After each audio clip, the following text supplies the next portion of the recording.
Good afternoon and welcome to Managing Patient Communications during the COVID-19 Vaccine Rollout, a Health System CIO Media Inc. production sponsored by Well Health.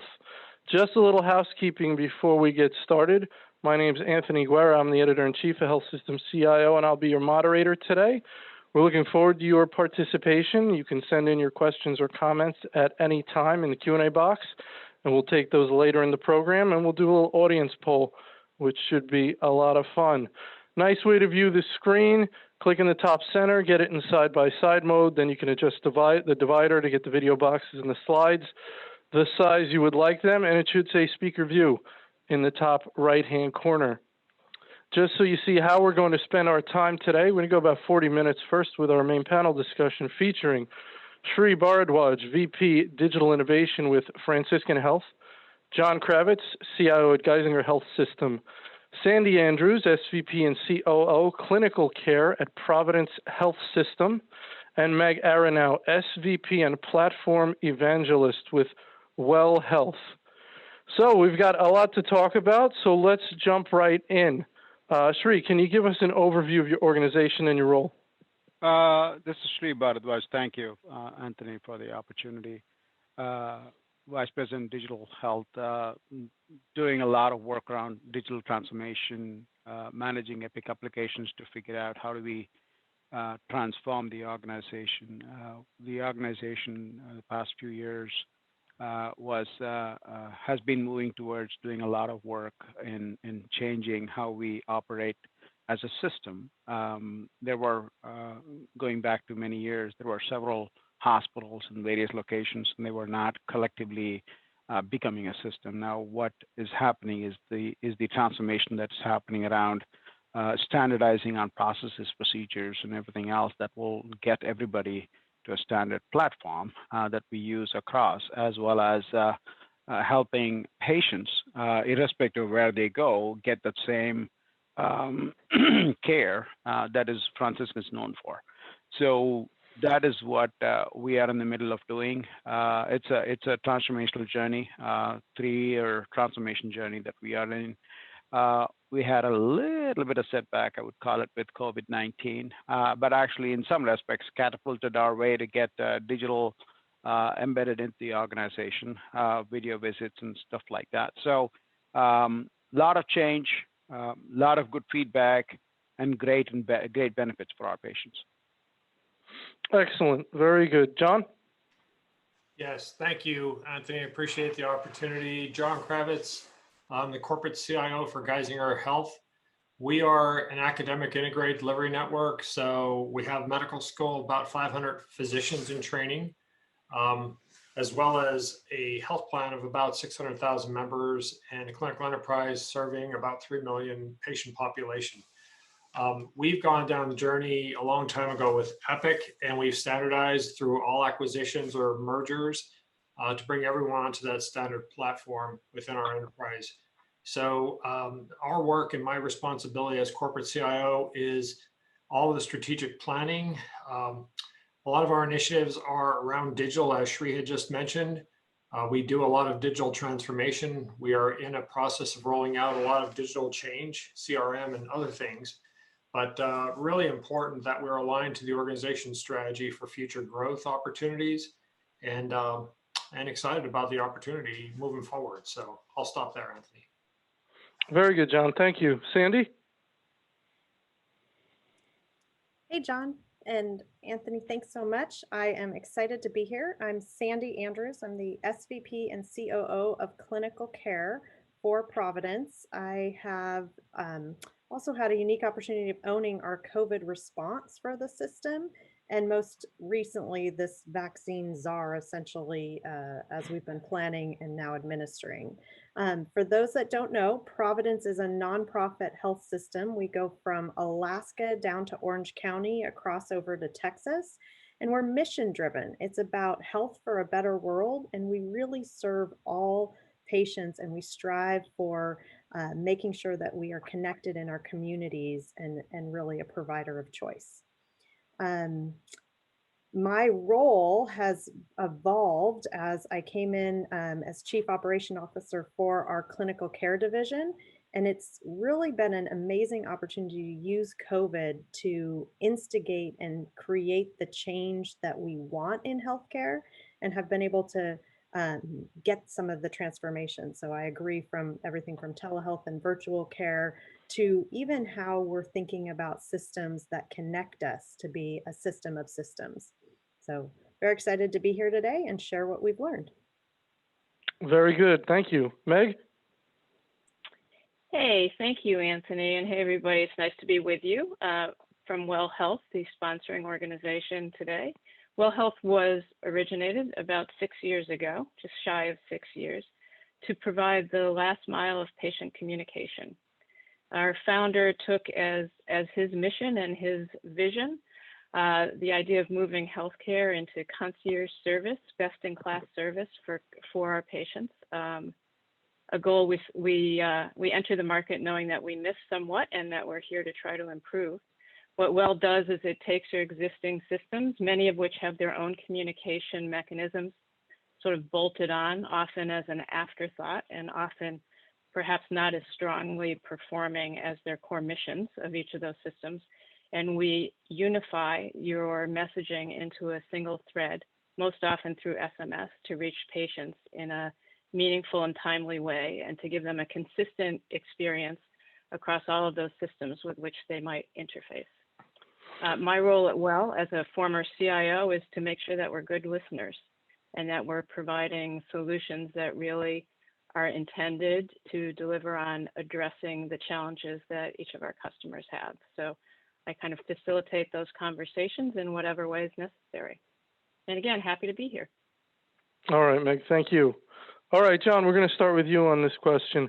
How has your vaccine rollout gone so far? What groups have been vaccinated, and what is the sequence going forward? What have been the bottlenecks? And I think we all, at least in New Jersey, we feel like there's some.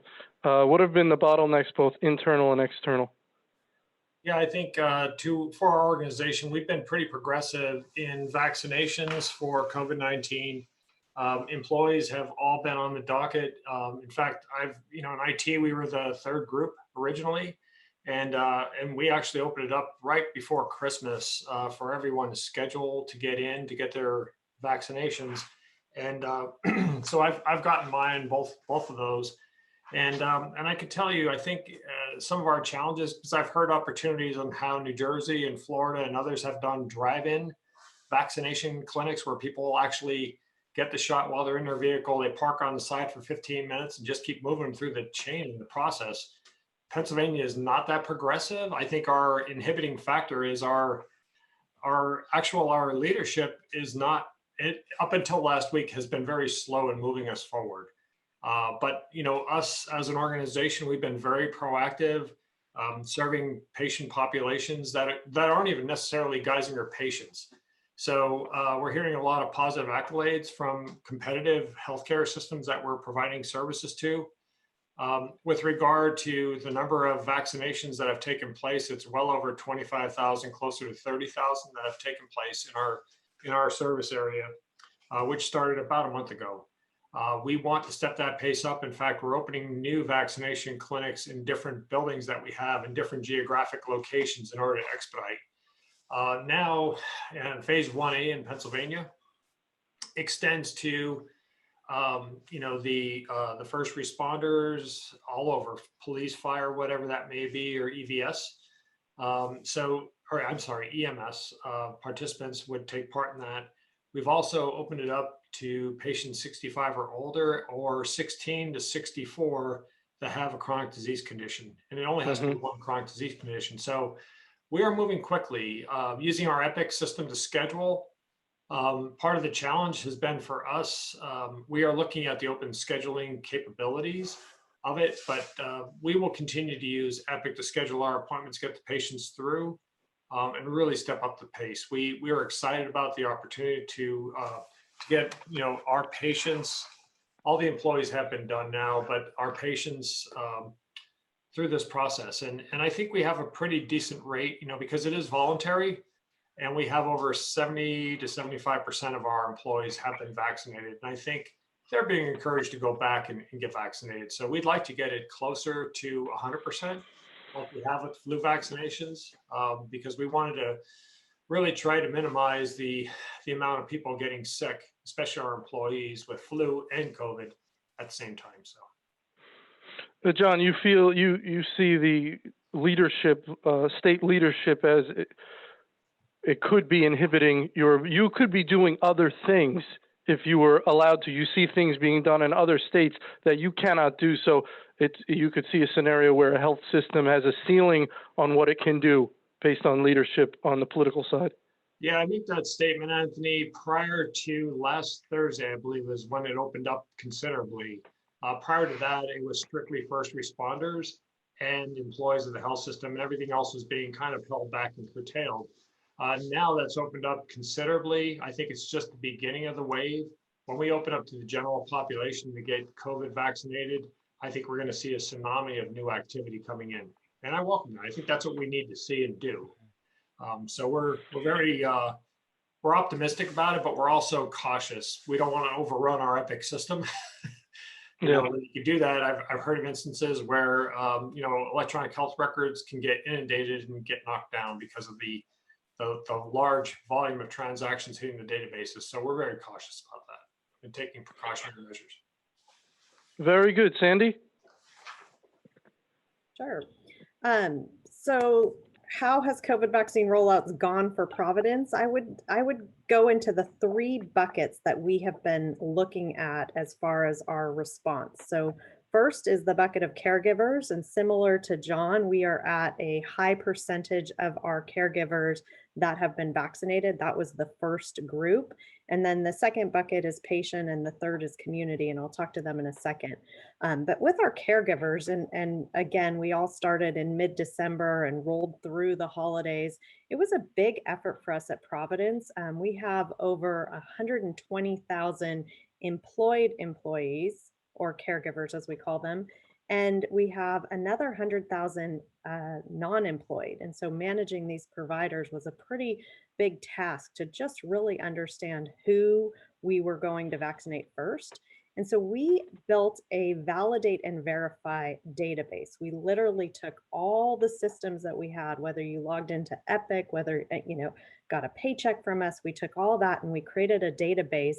And then we were really looking at your role and your work location. And that was how we prioritized our vaccine for our caregivers. So identifying the roles and the work locations that were of the highest risk, and built a system that and then notified really your sort of your place in line. Essentially, you were notified via text or email that you were eligible, and then able to schedule that first appointment in December. I'm proud to say we've had over 100,000 caregivers start their vaccination. Over 50,000 are completed with both series. We are well on our way to having vaccinated our caregivers, and so feel really good about that group. Now you get into and if you were to ask me one bottleneck or one piece of the biggest learning that we've had, is how important that second dose communication is. People really have a second dose anxiety, right? Like, I need that appointment. When am I going to get it? And that was probably the biggest lesson for us. And when we had much more success upon arriving for your first dose, we then scheduled your second dose. But as we think about these other patients and community vaccinations, I think we really need to think about how we're making sure that folks have, even when they would have an appointment for the second dose, there's an anxiety of like scarcity, like, will that dose be there? I want to make sure my appointment's confirmed. Are you sure it's Moderna? Is it Pfizer? To the point that I think we have to really handhold and help people understand the 2-dose series. Like, is it the right day? What do you think this day is too soon? I'm 27, not 28 days, and that type of information. So that's probably, I wouldn't call it a bottleneck as much as it's something you really have to think about in your communication all up. And so I would tell you that the entire vaccination process has been, a monumental effort. So many different teams coming in from technology to our hands-on. Our quality and safety teams really creating ways in which we have a color-coded sticker that goes on the card to help people understand Moderna and Pfizer. We've taught them how to take a picture, and we have a solution for digital taking that card and creating a digital credential. So those types of solutions to really help in the caregiver space are teaching us what we're doing in our mass vaccination clinics and reaching out to kind of community and patient. And I'd tell you, I'm sure our conversation will go there. It's quite like, are we focused on patient or are we focused on mass vaccination clinics where patients are also there, has been a big part of where Providence is at. And I think if our vaccine tracker, I think from a doses, we've collected over 200,000 doses and administered right there at that same amount. So Providence end to end across the system has really done its part to get doses in the arms of as many as we can. Excellent. Those are interesting points about the second dose, and I think we'll follow up on that in a little bit. Sri? I will give you a two-state perspective on this. We have Indiana that is administered through the state of Indiana, and then we've got Illinois that is managed by us through Epic. So two kind of perspectives, definitely different. For the Indiana state, it's very prescribed. You got to go register yourself. You got to provide some credentials that you are a clinical care worker and you have face-to-face interaction with the patient, so on and so forth. There is a process you go through. It's a workflow-based process that Indiana State works through, and they have a state database that actually captures this information. Of course, we get the data back from the state on number of vaccinations that have occurred back to our system because we are integrated. But the first piece is that you go through that process. So we see our patients, anybody on the street who can get the vaccination, go through the state, register themselves, and see us. That's one thing. Second thing is 70 and above is where we are today. There is talk of a lot of getting the age limit down, but that's something that is still being worked through. So that is something that we know for sure we're getting through. On the other hand side, Illinois, right? We've got a hospital in Illinois, a bunch of things we're doing there. We used MyChart, our MyChart mobile app. We've got quite a few patients registered through that. So we pushed out communications out to the patients for them to, address that and, get scheduled through the process. We use online scheduling, get through the process, work through. But obviously, there has been some differences in acceptance, I would call it, of patients wanting to come and get the vaccine. I mean, we vaccinated our people, of course, through where our hospitals are. But that apart, we are like Providence, a Catholic-based organization.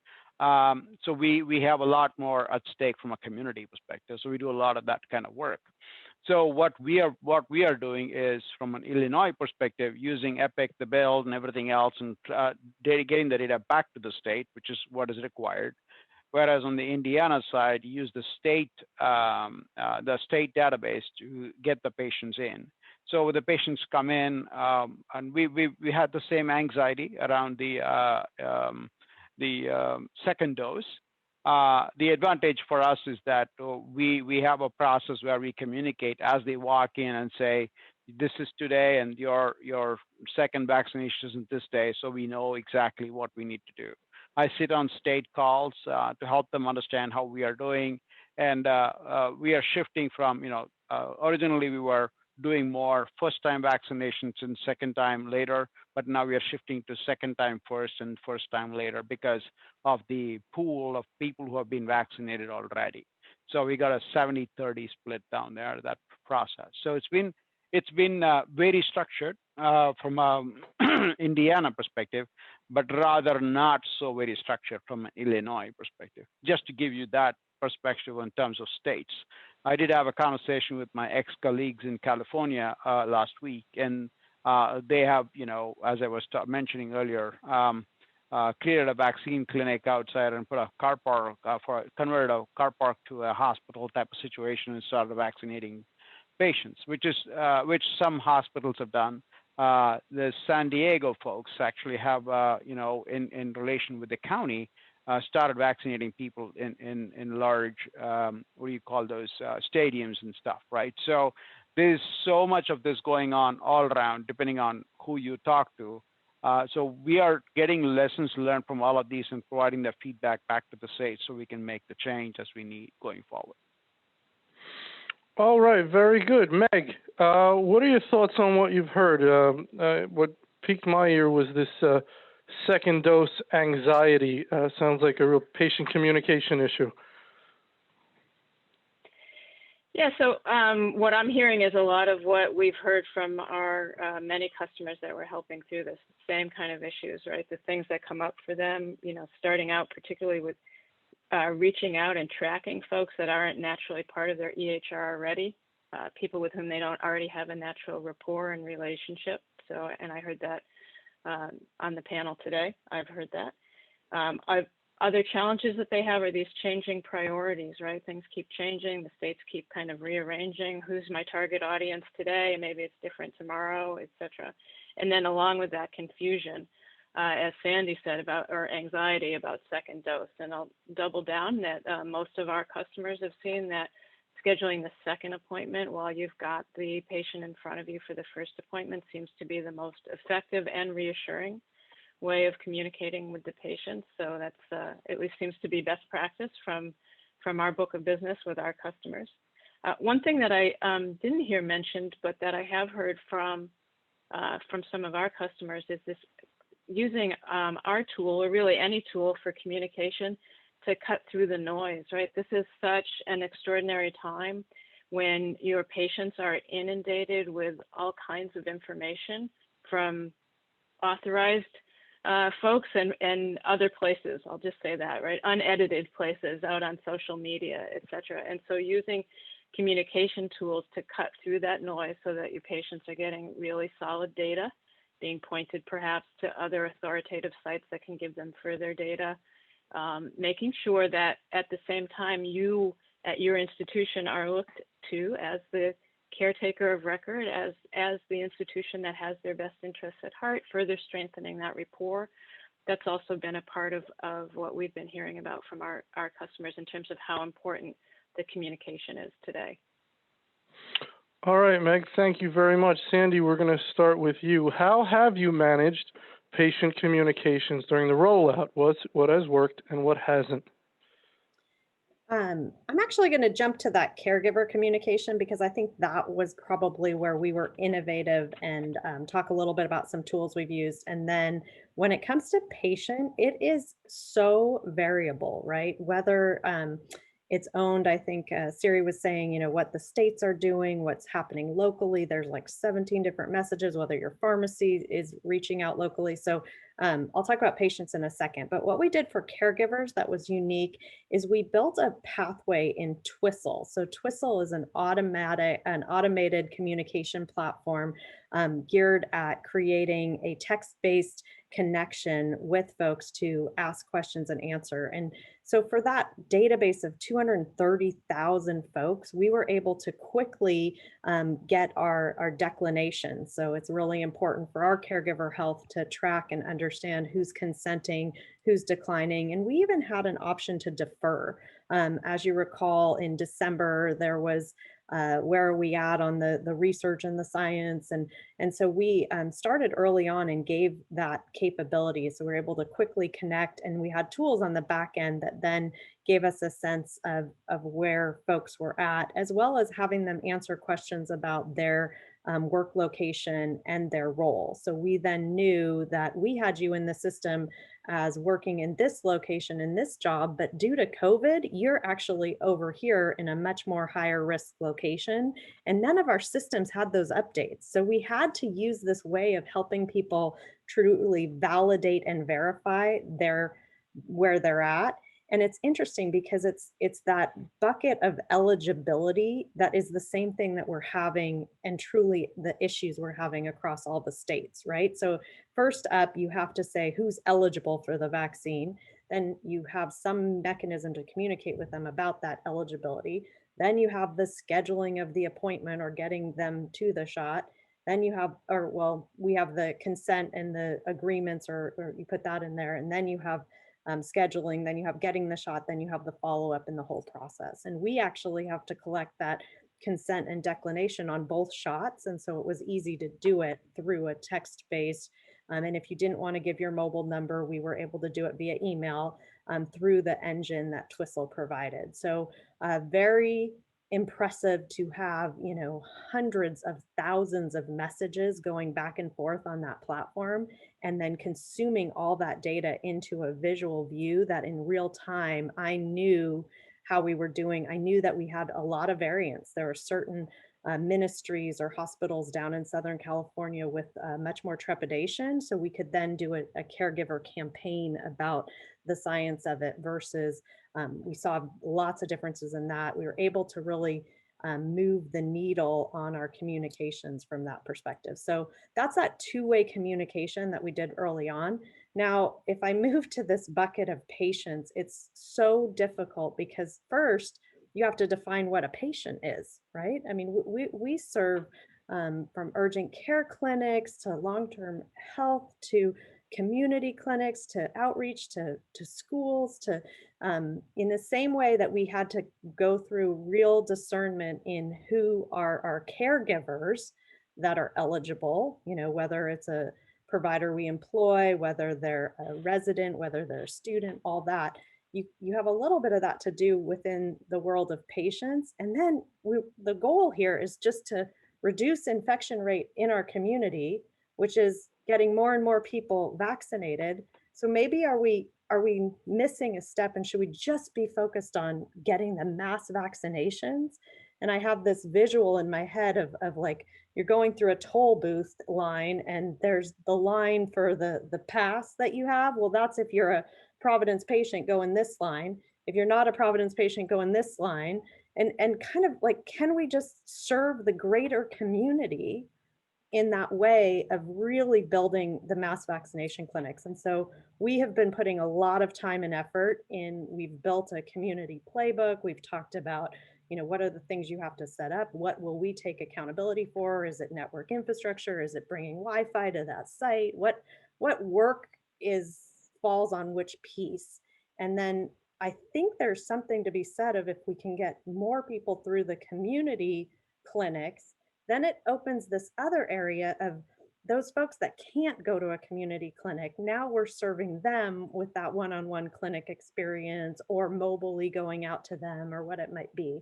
So I think the strategy for vaccinations of where we were literally 4 weeks ago, thinking first comes caregivers, then comes patients, then community, we've kind of evolved and granted all the variants from the messages we receive from the government and changing the eligibility. I feel so sorry for all those folks that built those eligibility systems, right? That to then have it be like, oh, today we're doing 65 and older, or 70 and older, now 65, now 50, now you're like, I can't keep up. And it's by county, right? And by the way, very few people feel loyal to their county. Oh, you're telling me I can go over here and I can go to, if I'm 50 in this county, I can get it. But if I'm 65 in this county, and so lo and behold, what are you doing? You're saying, well, I'm headed out over there and so I think there's something to be said, and around many of our sites, they're not doing validation to what county you're in. They're, once you're there, it's just get the shots in the arms. So I think there's a lot there. So I guess I'd tell you, we have managed communication well with our caregivers, proud of that work and the partnership with Twistle and our different sign-up systems.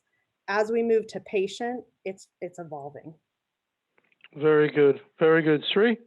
So from our perspective, it's, as I mentioned, it's very, very different. Our patient communication has been from a state perspective, different because for Indiana patients, we communicate directly with them when they visit us. They have to register in the state database, so we have to loop back into the state database and look at what they have done. There is a workflow process that we work with the state ahead of time so that could happen. On the Illinois side, we built all of the capabilities within Epic to ask the right questions and the eligibility and so on and so forth. Luckily for us, our capabilities around Epic, we just did a refresh process for Epic, so we had the capability to figure out how to make this work. And our effectiveness has been through our mobile applications and make it beneficial for patients to get the shots. The second piece, I think, is more important from a community perspective. For us, when we get into the community and start talking to patients, I mean, employees, we didn't have much of a problem because we knew where they were coming from. We were there. Our patients got our caregivers got the shots. But patients, a completely different scenario. We struggled with trying to figure out, where they were coming from, what they were doing, and in some respects, they were completely new to us. So we are new patients that we actually checked into our system and got them vaccinated as well. So the advantage for us to seeing two states joining each other was very beneficial for us to go back to each of the states and provide them some feedback. That was very understanding from their perspective because they wanted to understand how is it working, and that's the value that we brought back to the community. Excellent, very good, John. Yeah, so we're similar, I think, to what both Sandra and Shri had mentioned. We started our employee communications, and that worked very well. We used a database, QuickBase, for those people and got them through as quickly as we can. So we knew where they're redeployed to and who was in certain areas where they'd be at higher risk because of patient treatment areas with COVID patients. So we made certain that we got those prioritized and through the process as long as they were willing to volunteer to get the COVID vaccine. When it comes to the more of the patient population, we have switched and we do have the questions within our MyChart application within Epic. So it is the screening questions as it stands today in the state of Pennsylvania. We're primarily in the state of Pennsylvania for our services. So the rules that the Department of Health in Pennsylvania identifies is how we built those questions. And so, if someone's under the age of 65, but over 16 or older, because with Pfizer, you can get the vaccine at 16, Moderna is 18. So those questions are there. It'll prompt them and push them through to schedule appointments. Actually, our employees now, we've stopped using QuickBase, and we wanted our employees who have gone through the first round, and I mentioned 70-75% of our employees have been vaccinated, at least the first vaccination, and working on the second. However, now we are using Epic MyChart for that as well for our employees. So we're trying to push all of that through as far as the vaccination process. Communications has come out of our corporate communications department. As soon as this hit the news, however, the floodgates started opening for 65 or older patients, because originally it was 75 and then they backed it down to 65. And so, a lot of activity started. They published a phone number which overran our contact centers. In one day, we had over 101,000 calls just for COVID appointments. So we quickly shifted and switched over to MyChart to be able to do a lot of that appointment scheduling. And in the first 2 days, 58% of our appointments are done online, real time in MyChart, which was helpful to take a load off our contact centers just to schedule those appointment visits for COVID vaccination. So they can focus on their normal appointments through the contact centers that they need to. But this communication then went out from local news stations to our corporate communications, and we use our CRM to target communication to our population of MyChart subscribers, if you will. And we have over 600,000 of those, and we think the numbers will grow considerably because now we had always had a rigorous process to schedule appointments within and to be able to access my chart. We're opening that up more and more so they can create their medical record number or complete a form, and then we shoot into our medical records team to validate and create the number so it's clean and we don't have duplicated medical records and stuff like that. Just little headaches that cause problems for patient identification things, because we utilize facial recognition. That's part of our plan for patient identification coming into our facilities. And we're in a pilot stage with that now. So we want to make sure we keep everything as clean and pristine as possible so that as we come through and we, we associate an image to a person, to a medical record, we want to lock it in and go and just keep it. So that's our process. Corporate communications has done a fine job of communicating through Salesforce with targeting communications. And we continue to do that. Now, do I think it's going to get bigger? Yes, I do. I think the next phase from the Department of Health from Pennsylvania will get considerably bigger. And I'm not sure how we quite want to handle that one yet. So there is work to be done, and a lot of iterations and brainstorming is underway right now, just in preparation for the future. Work to be done. Very true. Meg, what are your thoughts around what you're hearing? Yeah, it's all good stuff, and I'm sure everyone listening is taking notes and also feeling somewhat reassured that what they're going through, others are also going through, right? So, as soon as we heard that these vaccines were going to be approved for emergency use, we got to work on Playbook, which we shared broadly and hits many of the points referenced today, trying to offload as much as we can, given that we're this automation engine and communication tool, trying to offload the burden that we expected to hit call centers and care management centers through automated conversations around setting up appointments, sending reminders, those kinds of things.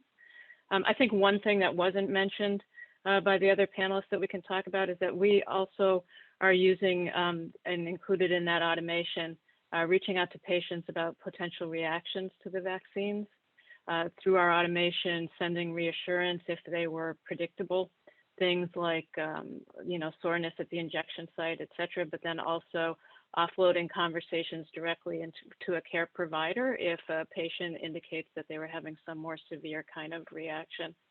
All configurable, of course. We're not in medicine ourselves, so configurable by our customers. But in terms of the patterns we're seeing, that seems to be the way people are going. So there seems to be some traction in being able to reassure patients regarding the predictable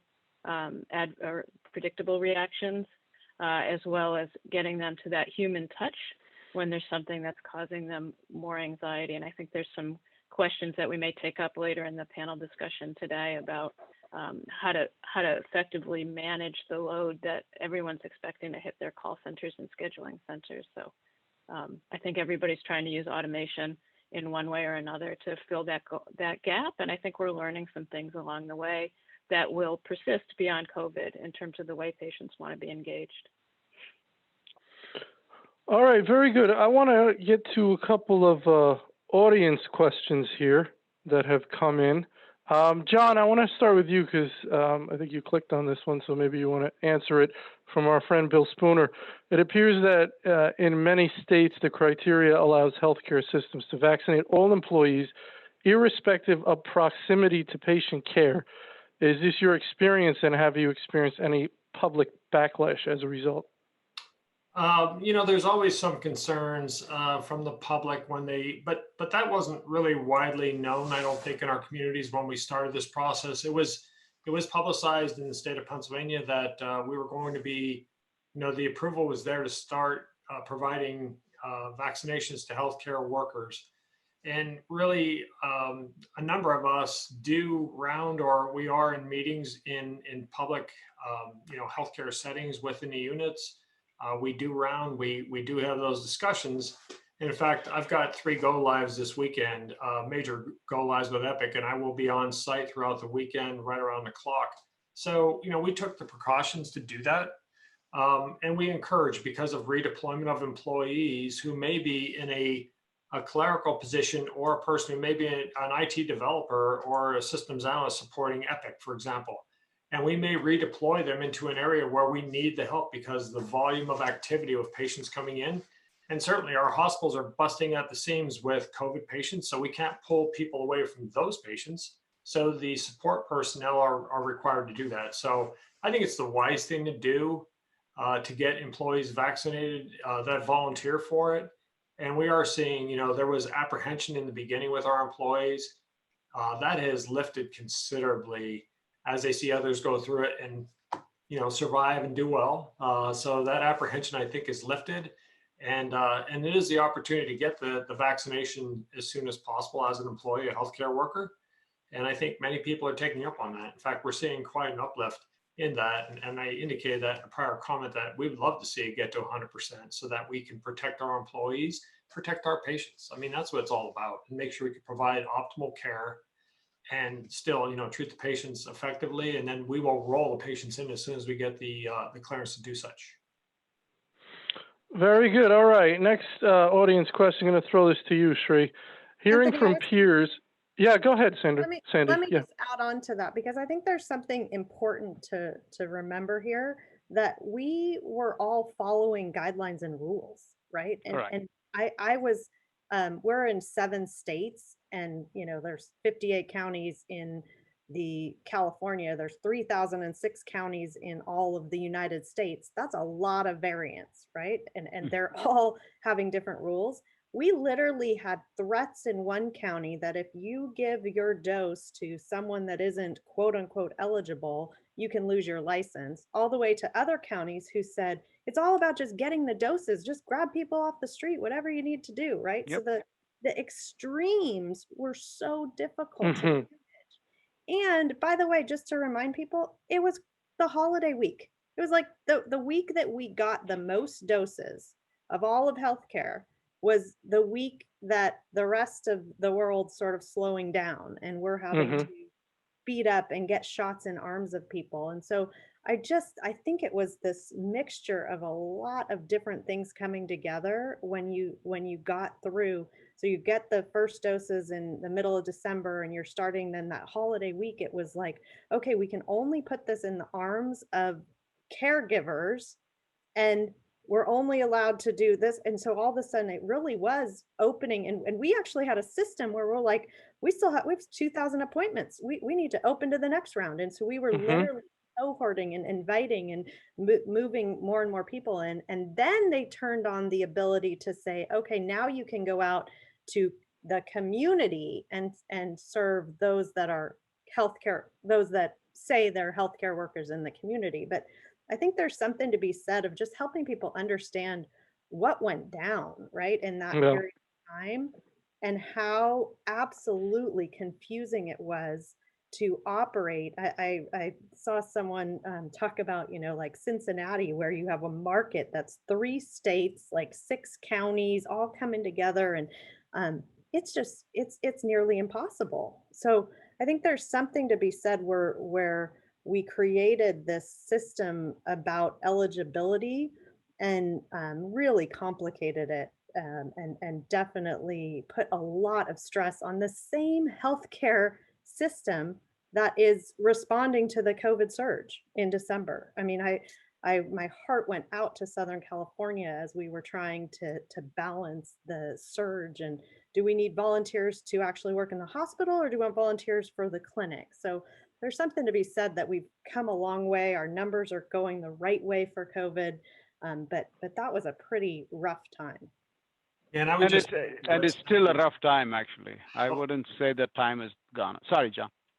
No problem. Yeah, and at the end of the day, if you think about this, you have Pfizer vaccine, which is minus 70 degrees Celsius, right? It has to warm up to that temperature, room temperature, for 6 hours. All these complicating factors that people probably are well aware of on this webinar, but we don't want to waste vaccine either, right? So if somebody canceled an appointment, didn't show up, we're not wasting it. We're putting it in somebody's arm because it's going to be beneficial for the long haul. And, even if that's a regular patient who's healthy, if they're there, give it to them. Don't worry about it. Let's just get it done, because they have to get done anyway. I think that's what's important. So I'll just stop there. No, I think that definitely, I think you bring up a good point there. It's definitely chaos, and it's not organized chaos. I can tell you that as much. It is definitely different depending on which state you are, which county you are, and we've seen, we heard about this stuff too. Are you making differentiation with, the guy is not in the like a revenue cycle person may not be, in front of a patient, would you need to do that, right? But there are revenue cycle people who used to be nurses, and they could be called in to take care of patients. I mean, in fact, we have IT people who are nurses who are today taking care of COVID patients in the hospitals. They work for IT, but ideally, they're a nurse. I'm going to put them to work where they need to. So, especially from a sister's perspective, right? We care. It doesn't matter as long as you can do. You can take care of patients. Let's go do that, right? So we've got IT physicians who go down and spend time with patients all day long. So we have to think through this in a different form, right? We have to think through about what is best for the patient, what is best for our employee, and how important it is for them to do that. I mean, if there's a guy who's sitting and trying to manage data centers and doesn't ever see a patient ever in his life, that's a different conversation. But we've got people, who do multiple things across the system. I've got Epic analysts who go and see patients and who work with patients in the hospitals, right, doing rounding, like what John mentioned. So there is that need. So let's be prudent. Let's understand where we are. Let's make sure that we take care of our patients as we take care of our employees. That's the goal we've pushed together. Meg, it sounds like there's a tremendous amount of variation, as we said, state to state. We were talking about large health systems here in multiple states. Even smaller health systems, depending on their location, could be in multiple states, many counties, different rules changing. And you, I believe, mentioned before that having a tool that facilitates patient communication and can deal with changes as they come up could be very helpful. Are you happy you're no longer sitting in that CIO seat right now dealing with all this? It's for sure, it's a different kind of stress, I will say that. And all my respect to my fellow panelists here. It's a tough time to be in any management and executive position, I think, in these places. We're seeing a lot of variation, as you said, and we've got customers in all 50 states. And as has been pointed out, beyond that, this is down to the local level in terms of people sort of jockeying around what's the best positioning, both politically and health-wise within these systems. So I think, if nothing else, even before the vaccines, as we were trying to manage the onset of COVID, right, and telling some patients to stay away and other patients to come in and sort of doing all of that. If we prove nothing else, we prove that the IT infrastructure is really benefiting from any tools that are available to them that have the agility and scalability that's needed for this kind of crisis, right? And I think that's probably a lesson learned as we go forward. I'm sorry to say it's probably not the last time we'll need agility and scalability in our tools. And so I think, there'll be time at some point in the future to kind of do a bit of a after actions review and figure out what we've learned. But I think that'll be one of the lessons in terms of trying to keep up with this kind of demand and what we need, and how we can't rely on some of the labored processes we had before for implementation, configuration, change of direction, in terms of reaching out some goals that maybe are not even clear. Even as we start out on the race, we may not know where the end line is, as was true with COVID, right? But we have to start making changes immediately. So I think IT in general, not just my company or not just companies in this vein, but IT in general has got some lessons to learn here. I think the customers we have, and I'm sure the folks represented here on the panel, are doing just amazing work trying to keep up and trying to stay ahead. And I think that lesson will be clear when we get to the finish line here.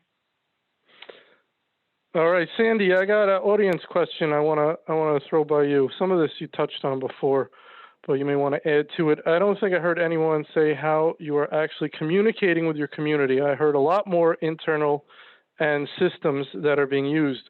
But what are you saying to patients that have anxiety? How are you calming them down? Are you utilizing text messages? I think you said you were, email blasts, calls. So we're doing all of it. Think of all the doors that the patient can come into. They can pick up the phone, they can reach out through a MyChart interaction, they can come to a website. We've definitely built coronavirus.providence.org/vaccine is sort of our hub for all things vaccine.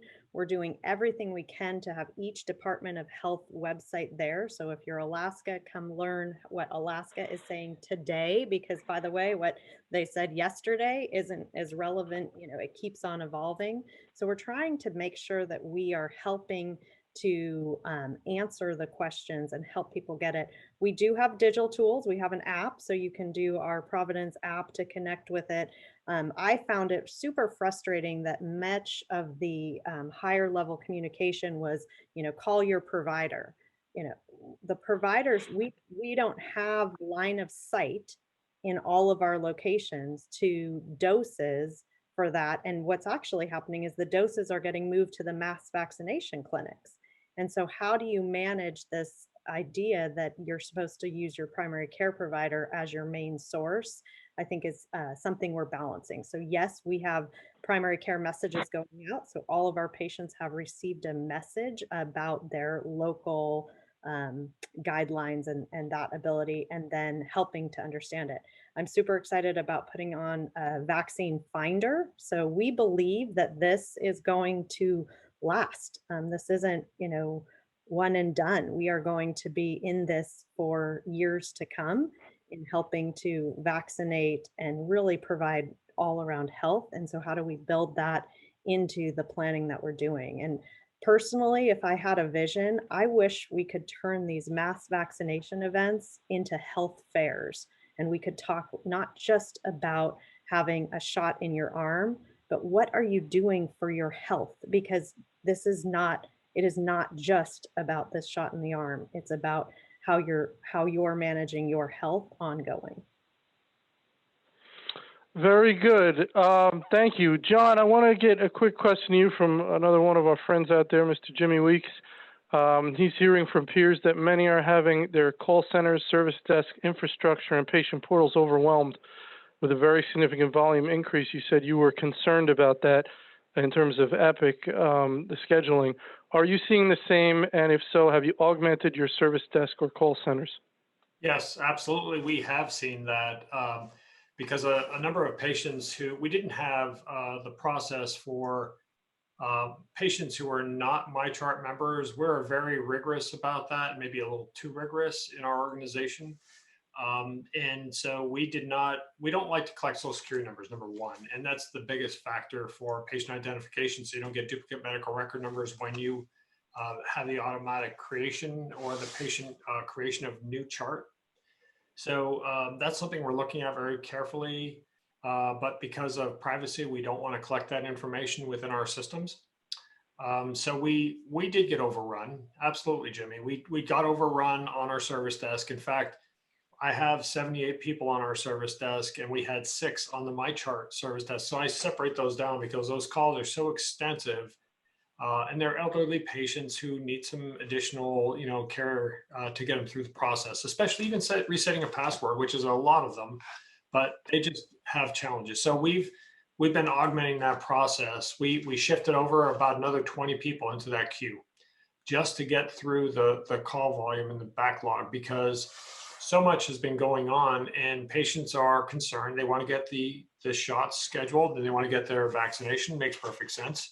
But we had some problems because they weren't regular MyChart users. So we established something short-term as a form, long-term as addressing this issue for creating those accounts and hopefully minimizing the calls to both our patient contact center as well as our service desk to support both. All right, we're almost out of time. I want to give a minute to Shri and then a minute to Meg for some final thoughts. So Shri, what are your final thoughts here on our discussion The one today? thing we have not talked about is contraindication reporting and number of patients with difficulties after getting a shot. And I want to touch on that for a minute. because that has a lot of people worried as well. What we have seen, and I'll give you our experience, what we have seen is very, very small percentage of people getting any sort of contraindication. Even if it was like, minor, and they were treated immediately. So that is one thing I'd like to put to bed, because that's a question that I have been asked a million times, I can tell you right now. The other situation is that how are we reporting that? We have an obligation to report it because it's a requirement. So we have a process. We follow the structured process that we have to report that back to the state, because the state is going to follow up with the patient, make sure that the patient does not have. And then what are we doing with the second dose? That's the next question as well. So these are things that we know we have to report on. We've published enough information on our websites for patients to get information back to them. We use Salesforce for our communication. So we did communicate blast communications to all of the community membership. We do have a lot of folks in the community, not just our patients in the community. So we do a lot of communication with them. And last but not the least, we have shared with our patients who come through MyChart. We did blasting through that so they could get that information as quickly as possible. That's only in the state of Illinois, not in Indiana. In Indiana, it goes through the state process. That's it from me, Anthony. Thank you so much, Sri. All right, Meg, I'm going to let you take us out. What's your final thought, wisdom, words of advice, parting information? Oh, no, with that kind of stuff, I'm kind of I teed it up big. That's horrible. So, it occurs to me as I'm listening to everyone today and looking at the questions, going back to what was said about how this, came at us so quickly. The vaccines were approved quickly. We had to move quickly. The environment was changing. The input was changing. The guidelines were changing. We in healthcare have always been excellent at sharing information, learning from each other, establishing best practices, really even in absence of any, guidance coming from at either the federal or the state level. And I think we will be again. But truthfully, as I listen to all this, it came at us so fast we haven't had time to do that yet, right? So everybody is still sort of in this miasma of trying to see through the fog and figure out what to do next. I think forums like this and other forums that will help us determine best practices coming out of this and how we move forward will be invaluable. And we just haven't had time to do it yet. And from our perspective, from a well perspective, in terms of patient communication, we're learning a lot. We're seeing a lot about how patients want to engage with their providers. What's too much communication? What's the right level of communication? What kind of messages are good to get through text? What things really need a human touch, et cetera. So we'll have to distill all that, and I think we'll come out ahead in the end. We'll come out stronger. So thanks for the opportunity. You got it, Meg. Thank you. All right, that's all we had time for today regarding continuing education. You could use the final slide in this deck. You'll get an email when the on-demand recording of this event is ready for viewing. If you want to sponsor an event with us, you can reach out to Nancy Wilcox from our team. You can go to our website to register for upcoming webinars. With that, I want to thank our tremendous panel, Sri Bharadwaj, John Kravitz, Sandy Andrews, Meg Aranow, and I want to very much thank Well Health for making this event possible. And I want to thank you, our attendees. And with that, everybody have a wonderful day. Thank you.